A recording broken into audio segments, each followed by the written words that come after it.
చేయకూడదని చంద్రబాబు, పవన్ కళ్యాణ్ కూటమిగా ఏర్పడినప్పుడే తాను పిఠాపురం టికెట్ త్యాగం చేశానని టీడీపీ నేత వర్మ చెప్పారు. ఆ సమయంలో పదవుల కోసం ఆశపడకుండా పిఠాపురం రైతాంగం బాగుంటే చాలనుకున్నానని వెల్లడించారు. పురుషోత్తపట్నం తిరిగి ప్రారంభించాలని సీఎం చంద్రబాబును కోరానని తెలిపారు. ఇచ్చిన మాట ప్రకారం కూటమి ప్రభుత్వం పురుషోత్తపట్నం ఎత్తిపోతల పథకం ప్రారంభించిందన్నారు. కూటమి ప్రభుత్వం ఉన్నంతకాలం పిఠాపురంలో 2 పంటలు సస్యశ్యామలంగా పండుతాయని, ప్రతి రైతు ముఖంలో చిరునవ్వు ఉంటుందని ధీమా వ్యక్తం చేశారు. ఇప్పుడు అయిపోయింది లంచ్ బ్రేక్ చేద్దాం. మనోడు లంచ్ బ్రేక్ ఏట అయిపోయిందంట.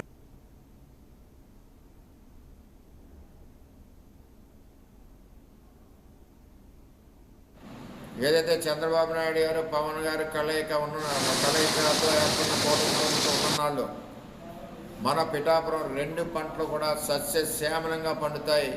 ప్రారంభిస్తున్నందుకు పిఠాపురం రైతాంగం సుమారు 45,000 ఎకరాలు, 50,000 ఎకరాలు ఆథరైజ్డ్, అనాథరైజ్డ్ అందరికీ కూడా ఆర్థిక పుష్టి కల్పించే ఏర్పాటు ఈ కూటమి ప్రభుత్వంలో జరిగినందుకు మరి పైనున్న చంద్రబాబు నాయుడు గారికి, ఉప ముఖ్యమంత్రి కళ్యాణ్ గారికి అందరికీ కూడా ధన్యవాదాలు తెలియజేస్తున్నా.